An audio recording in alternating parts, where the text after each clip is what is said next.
শবে কদরের কোনো আমল আছে কিনা? শবে কদরের আমল আছে ভাই। শবে কদরের সব ধরনের ইবাদতই করার চেষ্টা করতে হবে সাধ্য অনুযায়ী, যেগুলো করা সম্ভব হয়। বিশেষ করে কোরআন তেলাওয়াত করা, দুই রাকাত করে লম্বা কেরাত, লম্বা রুকু সিজদা দিয়ে যতটুকু পারেন নফল নামাজ পড়বেন। বিশেষ পদ্ধতির নামাজ, শবে কদরের নামাজ এত রাকাত, অমুক সূরা এতবার, প্রথম রাকাতে দ্বিতীয় রাকাতে ততবার, এগুলো মন গড়া, এগুলোর কোনো ভিত্তি কোরআন হাদিসে নাই। তবে দুই রাকাত করে যত লম্বা রুকু দিয়ে সিজদা দিয়ে অনেক সময় নিয়ে দুই রাকাত নামাজ 5, 7, 10 মিনিট ধরে যত বেশি সময় ধরে পারেন লম্বা কেরাত রুকুতে নামাজ পড়বেন। এক, তেলাওয়াত বেশি বেশি করবেন, যত সুন্দর করে সম্ভব তেলাওয়াত শুনবেন, শোনাশুনি করবেন, কোরআনকে সময় দিবেন, কোরআন স্টাডি করবেন এই রাতে। আর বিশেষ করে একটা দোয়া আমাদের আয়েশাকে রাদিয়াল্লাহু তাআলা আনহাকে নবী করিম সাল্লাল্লাহু আলাইহি ওয়াসাল্লাম শিক্ষা দিয়েছেন, আল্লাহুম্মা ইন্নাকা আফুউন তুহিব্বুল আফওয়া ফাআফু আন্নী। আল্লাহ আপনি ক্ষমাশীল, ক্ষমাকে ভালোবাসেন, আপনি আমাকে ক্ষমা করুন। আর আল্লাহর কাছে দোয়া, ইস্তেগফার, রোনাজারি, চোখের পানি ফেলা, গুনাহ মাফ চাওয়া, এগুলো করতে থাকবেন। দান সাদেকা করার সুযোগ থাকলে সেটাও করবেন। অর্থাৎ যে কোনো সাধারণ আমলই করবেন। হাদিসে বিশেষ করে এই দোয়াটার কথা বলা আছে, এটা আমরা লাইলাতুল কদরে পড়ব। শবে কদরের নামাজের নিয়ম কি, কত রাকাত পড়তে হবে একটু জানাবেন। শবে কদরের নামাজের নিয়ম কি? একটু আগে আমরা বলেছি যে শবে কদরের নামাজের আলাদা কোনো নিয়ম নাই। অন্য যে কোনো সময় যে আমরা নফল নামাজ পড়ি ঠিক একই পদ্ধতিতে আমরা শবে কদরে পড়বো, লাইলাতুল কদরেও পড়বো। আমরা বিশেষ করে অনেকে মনে করি লাইলাতুল কদরের প্রথম রাকাতে অমুক সূরা এতবার পড়তে হয়, সূরা ফাতিহার পর দ্বিতীয় রাকাতে তমুক সূরা ততবার পড়তে হয়। এগুলো সবগুলো মানুষের নিজেদের বানানো। কোরআন বা হাদিস এরকম কোনো ফরম্যাট শবে কদরের জন্য আলাদা ঠিক করে দেয় নাই। ওইটাকে আমরা আবশ্যক বানালে বরং সেটা বেদাত হতে হবে, বেদাত হতে পারে। আমরা দুই রাকাত করে যত লম্বা সময় পারি, যে কোনো সূরা দিয়ে পারি, আমরা বেশি বেশি করে নামাজ পড়বো শবে কদরে ইনশাআল্লাহ তাআলা। রোজা রেখে রক্ত দেওয়া যাবে কিনা? মানুষকে রক্ত দান করা সওয়াবের কাজ। কোন রোগীকে চিকিৎসার জন্য রক্ত দেওয়ার প্রয়োজন হয়েছে, আপনি রক্ত দিতে পারবেন, কিন্তু রোজা রেখে দিতে পারবেন কিনা? উত্তর হলো, যদি রোজা রেখে রক্ত দিলে আপনার রোজার কোনো ক্ষতি না হয়, আপনি দিতে পারেন।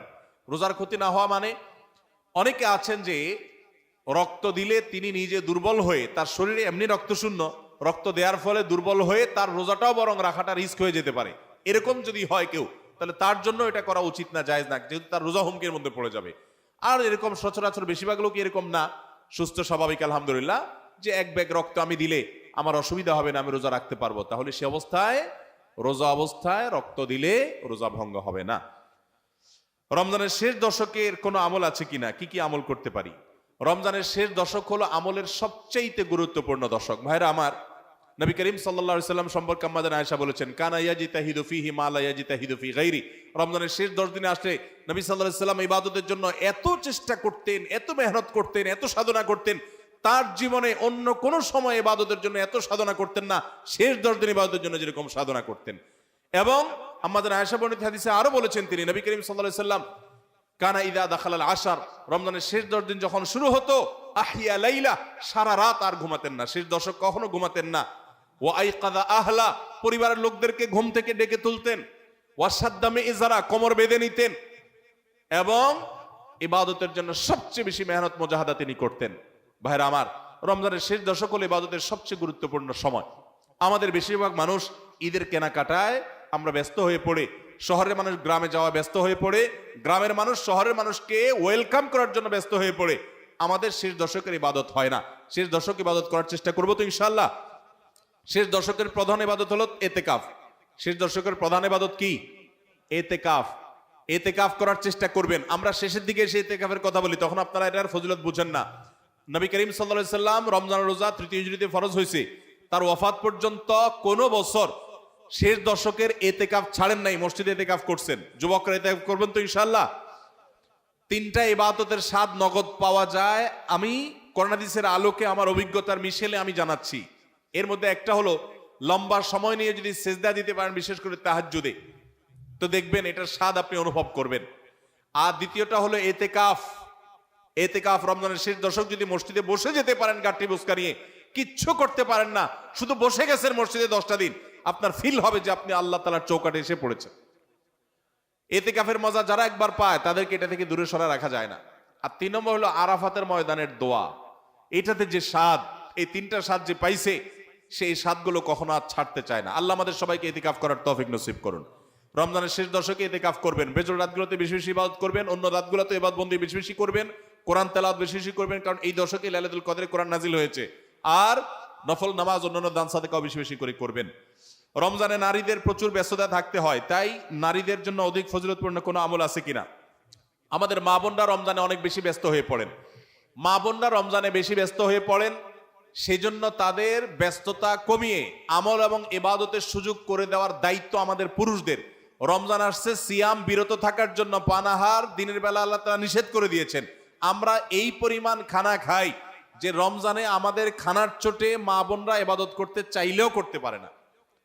দুপুর 3টা 4টা থেকে ইফতার বানানো শুরু হয় বেচারীদের। আমরা মাগরিবের সময় খাই, মাগরিবের পরেও তাদের কাজ করা লাগে। আমরা পরিকল্পনা করব এখন থেকে যে আমাদের ইফতারের আইটেমগুলো কমাবো এবং রমজানের আগে থেকে ঝামেলাগুলো সেরে ফেলবো, যাতে করে মহিলাদের বেশি একটা ইবাদত করতে বিঘ্ন সৃষ্টি না হয়। পুরুষরা সহযোগিতা করব যাতে করে তারা ইবাদত করতে পারেন। তবে তারা যে চেষ্টা করছেন রোজাদারের জন্য, সেটাও তাদের ইবাদতের সওয়াব এনে দিবে। সেই সাথে কাজের ফাঁকেও তারা জিকির আজকার, দোয়া দুরূদ করতে পারেন, মাসিক অবস্থায় ইসলামিক বই পড়তে পারেন, জিকির করতে পারেন, দোয়া করতে পারেন। এভাবে তারাও রমজান মাসটাকে ফলপ্রসূ করতে পারেন। আল্লাহ তাআলা তাদেরকেও সওয়াব দিবেন ইনশাআল্লাহ। ঈদ উল ফিতরের রাতেও দিনের কোনো আমল আছে কিনা? ঈদ উল ফিতর এর সুন্নাহ আছে অনেকগুলো। কি কি সুন্নাহ আছে ঈদ উল ফিতরের? ঈদের চাঁদ ওঠার পর থেকে প্রথম আমল হলো ফিতরা দেওয়া। পরিবারের সবার তরফ থেকে গরিব অভাবী লোকদের কাছে, আপনার পরিবারে 5 জন হলে 5 জনের পক্ষ থেকে ফিতরা আপনি খাবার পৌঁছে দিবেন গরিবের বাসায়। এটা হলো প্রথম আমল। দ্বিতীয় হলো ঈদের চাঁদ দেখা গেছে, তাকবীর শুরু করবেন, আল্লাহু আকবার, আল্লাহু আকবার, লা ইলাহা ইল্লাল্লাহু, আল্লাহু আকবার, আল্লাহু আকবার ওয়ালিল্লাহিল হামদ। বেশি বেশি করে পড়তে থাকবেন। এটা পুরুষ হোক নারী হোক সবাই। পুরুষ একটু জোরে জোরে, মহিলা একটু আস্তে আস্তে। অবশ্য ওইটা ঈদগাহে আসার সময় জোরে জোরে পড়বেন, এক ঈদে জোরে আর ঈদে আস্তে, কিন্তু এমনি স্বাভাবিক অবস্থায় সাধারণ গতিতে পড়বেন নারী পুরুষ সবাই যার যার মতো করে তাকবীর। এবং বিশেষ করে এই তাকবীর এটা জিলহজের প্রথম দশকে পুরো দশক ধরেই পড়তে হয়। যাই হোক, এই ঈদের চাঁদ ওঠার পর থেকে ঈদের নামাজ পড়তে তাকবীর আমরা শেষ করে পড়তে থাকবো। তৃতীয়ত হলো মেসওয়াক করবেন। 4 নম্বর হলো গোসল করবেন ঈদের দিন উপলক্ষে। 5 নম্বর হলো সুন্দর পোশাক পরবেন, যা আছে এর মধ্যে সুন্দর, নতুন হওয়া জরুরি না। 6 নম্বর হলো সুগন্ধি ব্যবহার করবেন। 7 নম্বর হলো আপনার খেজুর খেয়ে তারপরে ঈদগাহে আসবেন। খেজুর খেয়ে মিষ্টি মুখ করে ঈদ উল ফিতর ঈদগাহে আসবেন। এরপরে সুন্নাত হলো যে রাস্তায় ঈদগাহে যাবেন আরেক রাস্তায় ঈদগাহ থেকে ফেরত যাবেন। এগুলো হলো ঈদের সুন্নাহ। ইফতারের সময় আজান দেওয়া হয়, তখন কি আজানের জবাব দেওয়া উত্তম নাকি ইফতার করা উত্তম? খুবই দরকারি একটা প্রশ্ন, খুবই দরকারি একটা প্রশ্ন। কারণ আমরা যারা নিয়মিত মাগরিবের সময় আজানের জবাব অন্য সময় দেই, রমজানে আসলে আমাদেরও বেশিরভাগ লোকের এটা দেওয়ার সুযোগ হয় না। কারণ ইফতার আজানের ওয়াক্ত, সূর্য ডুবছে, আজান হয়েছে, আমরা ইফতার নিয়ে এমন ভাবে ব্যস্ত হয়ে পড়ি আজানের জবাব আর দেই না। এখন প্রশ্ন হলো কোনটা আগে করবেন কোনটা পরে করবেন? উত্তর হলো আগে আর পরের দরকার নেই, দুইটাই সমান্তরাল ভাবে করতে পারেন। বিসমিল্লাহ বলে আপনি আল্লাহু আকবার, আল্লাহু আকবার, যদি টাইম মতো আজান হয়ে গেল আপনি ইফতার করলেন, ইফতার করে আপনি আল্লাহু আকবার, আল্লাহু আকবার আজানের জবাব দেন।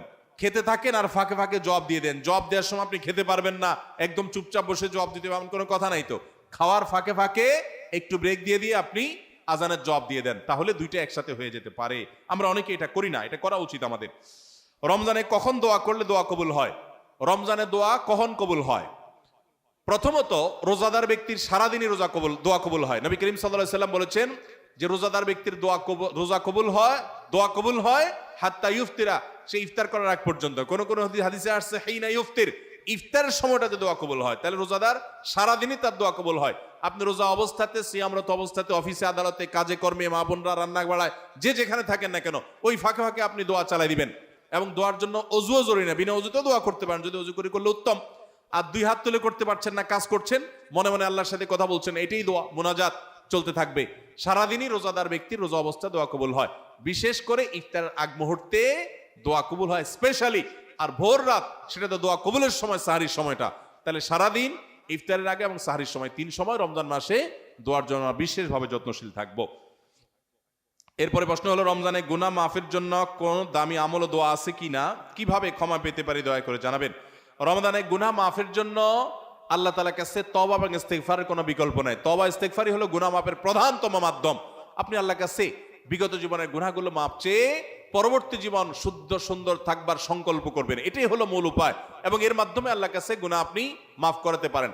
প্রতিদিন একটা সময় বের করেন, ওই যে বলছি সাহরির সময় 5টা মিনিট 10টা মিনিট একটু হাত তোলেন, একটু আল্লাহর সাথে কথা বলেন, আল্লাহ আমি অনেক গুনাহ করেছি, অনেক অপরাধ করেছি, আপনি সব মাফ করবেন, ওয়াদা করেছেন, আল্লাহ ক্ষমাশীল, আল্লাহ ওয়াদা করেছেন মাফ করবেন, আল্লাহ আমি আর করব না, সংকল্প করেন, নিজে যা করেছি তার জন্য লজ্জিত হন, ভবিষ্যতে না করার সংকল্প করেন, আল্লাহ তাআলা মাফ করবেন ইনশাআল্লাহ।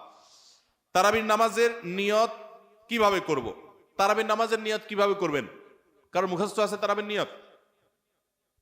নামাইতুয়ান বলেন, কার মুখস্থ আছে? একজন বলেন অন্তত।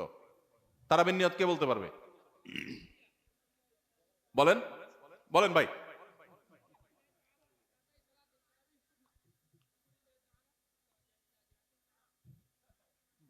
মাশাআল্লাহ মাশাআল্লাহ, এই ভাইয়ের পুরস্কার দেওয়া উচিত। বসেন, আপনি অনেক কষ্ট করে মুখস্থ করছেন। তুমি বগুড়া সদরের লোক ভাই? কালো কাহালু।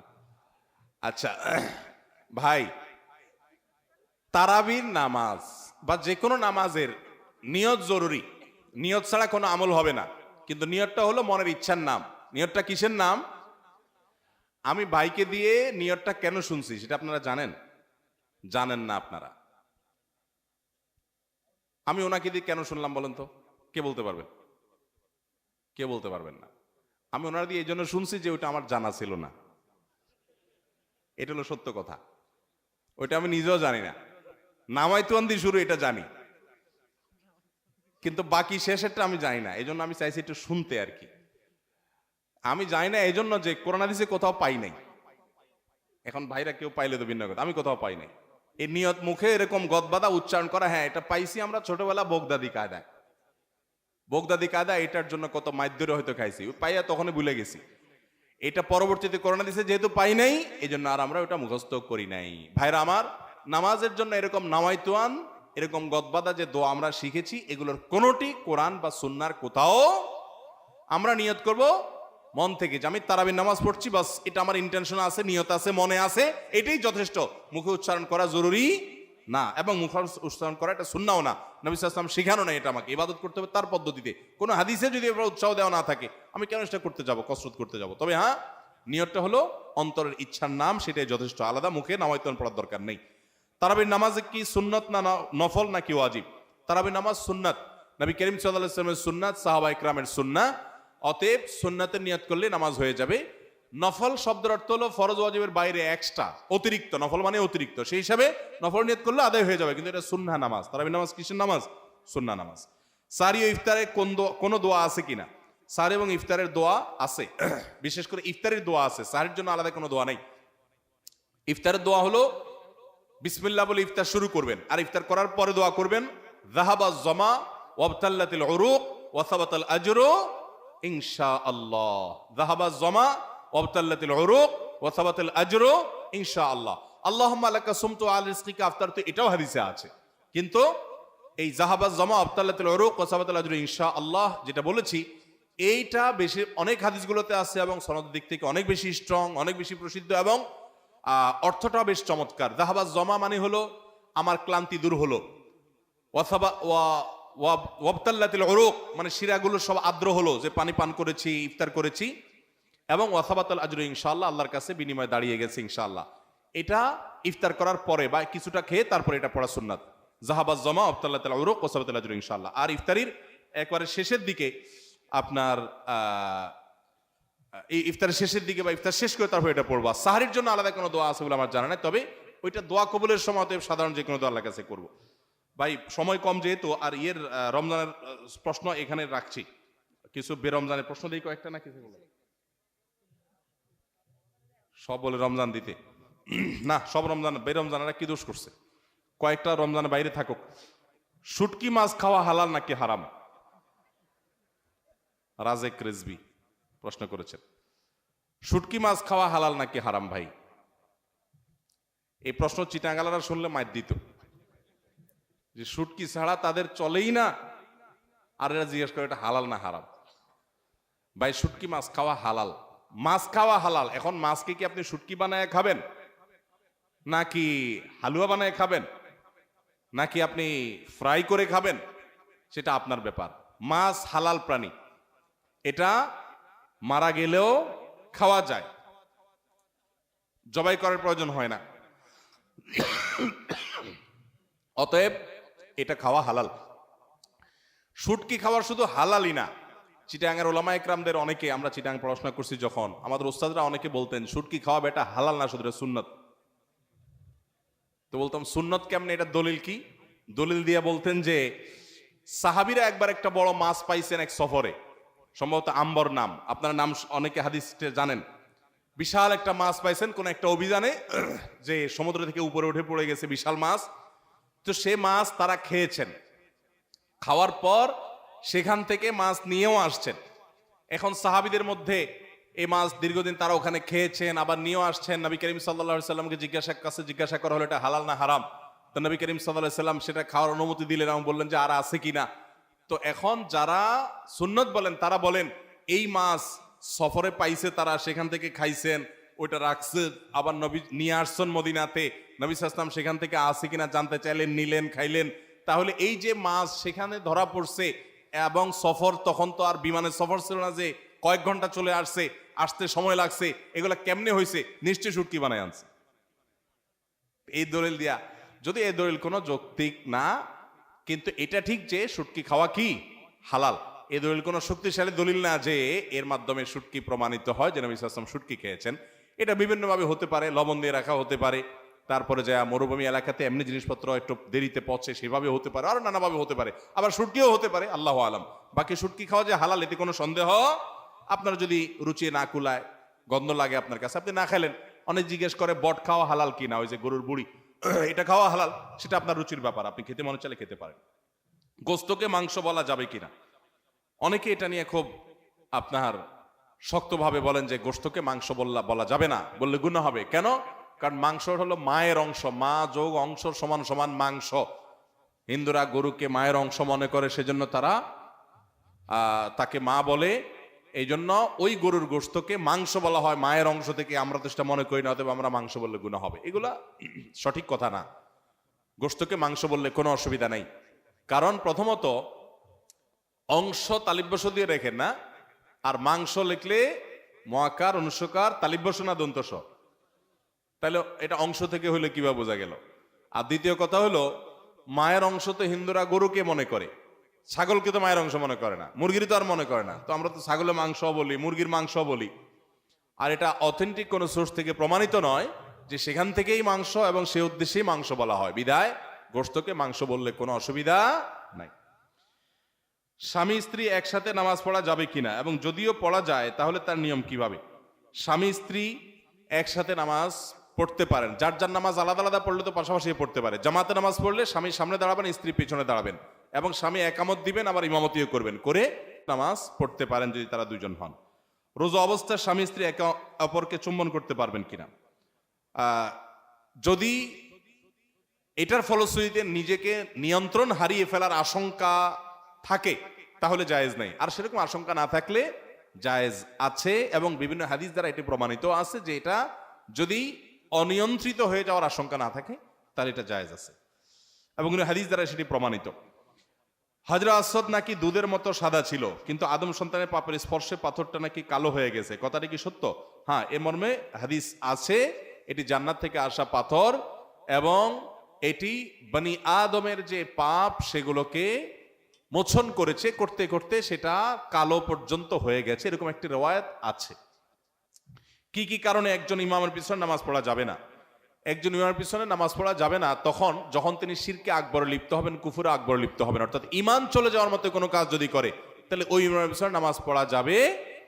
ধরুন তিনি কোনো মাজারে সিজদা করেন, মাজারে তিনি শিরকে আকবরে লিপ্ত হন, আল্লাহর প্রতি অবিশ্বাস হয়, কুফুরি হয়, এরকম কোনো কিছুতে লিপ্ত হন, তিনি নিজে কুফুরি কালামের সাথে, কুফুরের সাথে জড়িত, কুফুরে আকবরের সাথে জড়িত, তাহলে সেক্ষেত্রে তিনি ইসলামদের গণ্ডি থেকে খারিজ। কুফর এবং শিরকে আকবর যদি করে কেউ, মুসলমানই না, তার পিছনে নামাজ পড়া যাবে না। এটা ছাড়া অন্য কোনো গুনাহ বা পাপ যদি তার মধ্যে থাকে, সে প্রকাশ্যে কোনো গুনাহে লিপ্ত, কোনো পাপে লিপ্ত, সুদের কারবার লিপ্ত, জেনায় করেছে, এরকম যদি কোনো পাপে লিপ্ত হয় তার পিছনে নামাজ পড়লে নামাজ হয়ে যাবে। কিন্তু এরকম ইমামকে ইমাম হিসাবে নিযুক্ত করা মসজিদ কমিটির লোকদের জন্য জায়েজ নাই, যে প্রকাশ্যে গুনাহে লিপ্ত, তাকে ইমামতি থেকে খারিজ করে যোগ্য লোককে সেখানে বসানো তাদের কর্তব্য। কিন্তু যদি ইমাম কর্তৃপক্ষ সেটা না করে, আপনি তার পিছনে নামাজ পড়লে নামাজ আপনার হয়ে যাবে। আমার মনে আমি শেষ করি, সাইফুল্লাহ ভাই বসে আছেন, রাত অনেক হয়েছে, প্রশ্ন আরো যেগুলো আছে সেগুলোর উত্তর ইনশাআল্লাহ বিদিনিল্লাহ আমরা পরবর্তী কোনো লাইভ অনুষ্ঠানে অথবা ইনডোর প্রোগ্রামে আমরা আল্লাহ চাইন তো দিয়ে দেবো। যেহেতু মাহফিল, আমরা এই বছর তার মাহফিল নাই, সামনের বছর যেহেতু মাহফিল করার কোনো পরিকল্পনা আমাদের নাই, অতএব ইনশাআল্লাহ কোনো লাইভ অনুষ্ঠানে আমাদের শুক্রবারের লাইভে আমাদের পেজে অথবা ইনডোরে বিভিন্ন প্রোগ্রাম রমজান উপলক্ষে হইতে পারে, এবং 22 তারিখে ঢাকায় একটা ইনডোর প্রোগ্রাম আছে, সেগুলোতে ইনশাল্লাহ আমরা উত্তরগুলো এগুলো আমি প্রায়োরিটি ভিত্তিতে রেখে দিলাম। আপনাদের এখানকার প্রশ্ন এগুলো আমি নিয়ে গেলাম, এগুলোকে ইনশাল্লাহ গুরুত্বের বিচারে আশা করছি 22 তারিখের প্রশ্নে প্রোগ্রামে বনশ্রীতে ফরাজি হসপিটালের প্রোগ্রাম আছে, সেখানে আমি ইনশাল্লাহ এগুলো উত্তর দিয়ে দিব। এটা আপনি দিতে বলতেছেন, এসব নিয়ে নিব না? তারপর আপনি সভাপতি সাহেব আপনি দিয়েছেন, আমাদের শেখ আব্দুল মাহমুদ সাইফুল্লাহ ভাইয়ের বাবা, আমাদের চাচা যান আজকের মাহফিলের সভাপতি। আমি খুব 30 সেকেন্ডের ভিতর দিয়ে ফেলবো উত্তর ইনশাল্লাহ। রাতের বেলা মসজিদে নামাজ পড়ার সময় ইচ্ছা করে পিছনের ইফতারের পর সিগারেট খাওয়া যাবে কিনা? বিসমিল্লাহ, এই প্রশ্ন ভাই, এটা যে শুরুতে তো খেয়াল করলাম না, ইফতারের পর সিগারেট খাওয়া যাবে কিনা, এটা কোনো কথা হইলো ভাই? ইফতারির পর আসলে হয়তোবা প্রশ্নটা এমন কোনো ভাই করছেন যিনি প্রশ্নটা লিখে পাঠিয়েছেন, হয়তো এই বেচারা সিগারেটের বদভ্যাস আছে, আবার লোকটা রোজাদারও, তো সারাদিন ধূমপান ছাড়া থাকতে থাকতে থাকতে থাকতে বেচারা অধৈর্য হয়ে ইফতারের পরপরই হয়তো বা সিগারেট দিয়ে ইফতার করে কিনা আল্লাহ জানে। ইফতারের পর ধূমপান করা গুনাহ, কারণ যেটা মানুষের স্বাস্থ্যের জন্য ক্ষতিকর এবং নিশ্চিত ক্ষতিকর, যেটা মানুষের জন্য বিষের মতো ক্ষতিকর, ধ্বংসের দিকে মানুষকে নিয়ে যায়, এবং যেটার ক্ষতি ছাড়া কোনো উপকারিতা আপাত দৃষ্টিতে নাই, সেই জিনিসটা মানুষের জন্য হালাল হয় না, সেটা মানুষের জন্য খাওয়া জায়েজ হয় না। ধূমপানটা সেরকম একটা বিষয়। অতএব আপনি ইফতারের আগ পর্যন্ত তো করবেনই না, কারণ আপনি রোজাদার, সেই হিসাবে হালাল জিনিসও খেতে পারবেন না। কিন্তু ইফতারের পর যদি কেউ ঘুষ খায়, ইফতারের পর যদি কেউ কুকুরের গোশত শুকুরের গোশত খায়, সেটা যেরকম ইফতারের পরে খাইছে দেখে হালাল হবে না, ধূমপানটাও ইফতারের পরে করছে দেখে হালাল হবে না। কথাকে বুঝাতে পারছি? আমাদের সমাজে কোন কোন ঘুষখোর আছে, আমি শুনেছি, দেখি নেই, যে তারা নাকি বিভিন্ন অফিসে ঘুষ খাওয়ার সময় যখন যারা ঘুষ দিবে ক্লায়েন্ট তারা আসে, তখন নাকি ড্রয়ারটা খুলে বলে, এখানে রেখে দেন ভাই, আমি রোজা আছি তো ইফতারের পরে নেব। এরকম শুনছি আমি, আল্লাহ জানে এরকম আসলে আদতে আছে কিনা, বাস্তবে আছে কিনা। তো এই বেচারা সে রোজা রেখে ঘুষের টাকা ধরবে না, রোজা ভেঙে ইফতার করার পর তারপরে ধরবে। তার মানে সে মনে করে রোজা রাখা অবস্থায় করলে রোজার অসম্মান হবে, তো রোজা রাখার পরে ইফতার করার পরে যে করবেন তাতে আল্লাহর নির্দেশ লঙ্ঘন হবে না? রোজা মানেই তো বিরত থাকা, সিয়াম মানে বিরত থাকা, তার মানে হারাম থেকে বেঁচে থাকার ট্রেনিং আমি নিচ্ছি এখান থেকে, সেটা আমার আমল করতে হবে সারা জীবন ভর। অতএব যারা রোজা রেখে ধূমপান করছেন না, তারা ইফতারের পরেও ধূমপান করবেন না। আল্লাহ আমাদের ভাইদেরকে বেঁচে থাকার তৌফিক দান করুন। যদি কোনো কারণে শয়তানের প্ররোচনার পরিচিতি আপনি করেই ফেলেন, তো আপনি প্রতিজ্ঞা করবেন আস্তে আস্তে সেখান থেকে বের হয়ে আসার। রোজা অবস্থায় ধূমপান করলে তো রোজাও ভাঙবে, আবার রোজা ভাঙার গুনাহ হবে, ধূমপানের গুনাহ হবে, ডাবল গুনাহ হবে। ইফতারের পরে করলে আপনি ধূমপানের গুনাহগার হলেন, রোজা ভাঙার গুনাহগার হলেন না, জাস্ট পার্থক্য এতটুকু, কিন্তু সেটাও অবশ্যই গুনাহ হবে। আমি প্রায় বলার চেষ্টা করি, যারা ধূমপানের বদভ্যাসে আক্রান্ত, আসক্ত, ছাড়তে পারতেছেন না, রোজার মাস দারুণ সুযোগ। কিভাবে দারুণ সুযোগ? আমরা বাংলাদেশে মানুষ কয় ঘন্টা রোজা রাখি? 16 ঘন্টা, 15 ঘন্টাই ধরেন। 15 ঘন্টা যদি আপনি রোজা রাখেন, ইফতারি, মাগরিবের নামাজ, ইফতার করে এসে আবার খেতে বসেন, এই পুরো সময় মিলে রাতের খাবার সহ মিনিমাম 1 ঘন্টা তো লাগে নাকি? তাহলে 16 ঘন্টা এঙ্গেজ হয়ে গেলেন। তারাবির নামাজ আর 1 ঘন্টা, 17 ঘন্টা। সাহারি আপনার ঘুমাইতে যান আপনি 6 ঘন্টা মিনিমাম, তাহলে কত ঘন্টা হলো? 23 ঘন্টা। আর সাহারি খাওয়া টাওয়া মিলিয়ে, ফজর নামাজ মিলিয়ে, বাস ফজর নামাজ তো রোজার মধ্যে চলে গেল, সাহারি খাওয়া এবং ঘুম থেকে উঠা, এই পুরো সময় মিলে আরো 1 ঘন্টা, তাহলে 24 ঘন্টা হয়ে গেল। আর যদি বলেন যে না 1 ঘন্টা পুরো যায় না সাহারিতে, তাহলে আধা ঘন্টা সাহারিতে গেলে আর আধা ঘন্টা থাকে। রমজান মাসে কেউ এই আধা ঘন্টা 1 ঘন্টার সময় কষ্ট করে তার নেশাটাকে আটকায় রাখতে পারলেই তার দ্বারা পুরো 30 দিনে অভ্যাসটা পরিবর্তন করা সম্ভব। কারণ 23 ঘন্টা তার ধূমপানের সুযোগই নেই, বিশেষ করে 15 ঘন্টা রোজা আর 6 ঘন্টা ঘুম, তাহলে 21 ঘন্টাতে এখানে ফিক্সড। আর বাকি ইফতার তারাবি অন্য সব মিলে যদি আরো 1-2 ঘন্টাও দেন, তো 22-23 ঘন্টা তো আপনি এমনি ধূমপান করতে পারতেছেন না, আর 1-2 ঘন্টা কষ্ট করলেই ধূমপান ছাড়া সম্ভব, শুধু হিম্মত করতে হবে। আল্লাহ আমাদের ধূমপায়ী ভাইদেরকে ধূমপান রমজান মাসে অন্তত ত্যাগ করার তৌফিক দান করুন। রাত 12টার পূর্বে সাহরি খেলে রোজা হবে কিনা? যদি কেউ রাত 12টার পূর্বে সাহরি খায় তাহলে রোজা হয়ে যাবে।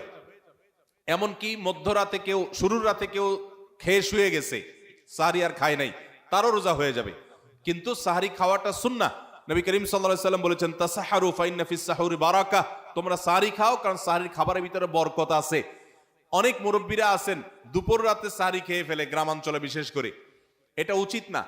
সাহরিটা শেষের দিকে খাওয়া সুন্নাত। সাহরি খাওয়া শেষ হবে আর ফজরের আজান, এই দুইটার মাঝখানে 50টা আয়াত তেলাওয়াতের মতো সময় থাকবে, এটা হলো সুন্নাহ। অতএব সাহরিটা দেরিতে খাওয়া ভালো। কিন্তু যদি কেউ আগে খেয়ে ফেলে, রাত 12টার আগে খেয়ে ফেলে, রোজা হয়ে যাবে, সুন্নতের খেলাফ হবে। আমি জামালপুর জেলা থেকে এসেছি। আমার প্রশ্ন হলো, রমজান মাসে এমন কোন আমল আছে কিনা যে আমল করলে আল্লাহর প্রিয় বান্দা হওয়া যায়? জামালপুর জেলা থেকে আসছে, এখানে এমন কোন লোক আছে? তুমি আসছো জামালপুর থেকে, এই প্রশ্ন তোমার? বাহ, প্রশ্ন করতে হাজির। জামালপুর থেকে কেমনে আসলে? এখানে বেড়াইতে আসছো?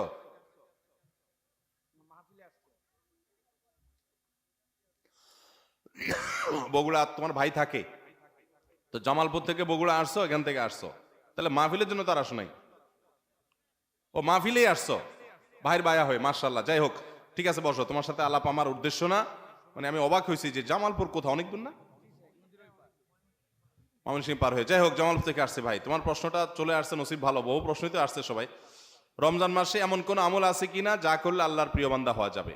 ভাইরা আমার, এই প্রশ্ন উত্তরে আমি বলতে চাই, রমাদান মাসে আল্লাহর নৈকট্য লাভের জন্য যে সুযোগটা তৈরি হয়, এটা বছরের অন্য কোনো মাসে হয় না। সেটা কিভাবে? একে তো রমাদান মাসের প্রধান ইবাদত হলো সিয়াম বা রোজা, যেটাকে আমরা রোজা বলি। এই রোজা বা সিয়াম বা সাওম, এই ইবাদতটা আল্লাহর সঙ্গে বান্দার নৈকট্য লাভের সবচেয়ে বড় সোপান এবং সিঁড়িগুলোর একটা। কারণ আল্লাহ তাআলা হাদিসে কুদসিতে বলেছেন, আস-সাওমু লি ওয়া আনা আজজি বিহি, রোজা এটা আমার জন্য বান্দা রাখে আর এটা বিনিময়ে আমি নিজে দিব। এটা আল্লাহর সাথে বান্দার খুব গভীর সম্পর্কের একটা মাধ্যম। এই জন্য রোজা রেখে আপনি কোনো হারাম কাজ যদি না করেন, ঝগড়াঝাটি না করেন, মিথ্যা প্রতারণা না করেন, সকল গুনাহ থেকে বাঁচার চেষ্টা করেন, এটা আল্লাহর নৈকট্য লাভের সবচেয়ে বড় মাধ্যম হবে। দ্বিতীয় উপায় হলো, আমরা রমজান মাসে সাহরি খাওয়ার জন্য ভোর রাতে সবাই উঠি, ঠিক না বেঠিক? ভোর রাতের এই সময়টা আল্লাহ তাআলা দুনিয়ার আসমানে এসে বান্দাকে ডেকে ডেকে ক্ষমা করেন। 5 ওয়াক্ত নামাজের জন্য আজান দেয় মুয়াজ্জিনরা, আর তাহাজ্জুদের জন্য আল্লাহ তাআলা নিজে ডাকেন, কোন মুয়াজ্জিনকে দিয়ে ডাকান না। আল্লাহ রাব্বুল আলামিন দুনিয়া আসমানে এসে বান্দাকে ডেকে ডেকে বলেন, আলা মিন মুবতালান ফাউআফি আলা, আলা মিন মুস্তাগফিরিন ফাগফির আলা, তোমাদের মধ্যে কেউ ক্ষমা প্রার্থনাকারী আছে যাকে আমি ক্ষমা করব, কোন বিপদগ্রস্ত আছে যাকে বিপদ আমি দূর করব। আল্লাহ ডেকে ডেকে এগুলো দেন। আল্লাহ নিজে ডাকেন তাহাজ্জুদের জন্য। সেটা আমরা 12 মাস পড়ার সুযোগ পাই না, কিন্তু রমজান মাসে পাই। 11 মাস পাই না, রমজান মাসে পাই। সাহরি খেতে উঠেন, ওই টাইমটাতে আল্লাহর সবচেয়ে কাছাকাছি যাওয়ার সুযোগ হয়। সেজদায় লুটায় পড়েন, সেজদা হলো আল্লাহর আরো কাছে যাওয়ার মাধ্যম। আকরাবু মা ইয়াকুনুল আবদু মির রাব্বিহি ওয়া হুয়া সাজিদ, বান্দা আল্লাহর সবচেয়ে কাছে যেতে পারে সেজদায়, ভোর রাতে, রমজানে। সবগুলো উপলক্ষে একসাথে হয়েছে। এই জন্য ভোর রাতে সাহরি খেতে উঠলে আল্লাহর ওয়াস্তে আমি অনুরোধ করি আপনাদেরকে যে ভাইরা, এই টাইমে সাহরি খেতে উঠলে সাহরি খাওয়ার আগে পরে 10টা মিনিট অন্তত টাইম বাইর করেন, লাইটটা বন্ধ করে দিয়ে আলো আধারিতে সেজদায় পড়ে যান, 2 রাকাত নামাজ পড়েন, একটু দোয়া করেন। শুধু সাহরি খেলেন আর চলে গেলেন মসজিদে না, এই টাইমটাতে একটু দোয়া করেন। আল্লাহ নৈকট্য লাভের দারুণ সুযোগ। চেষ্টা করবো তো ইনশাআল্লাহ।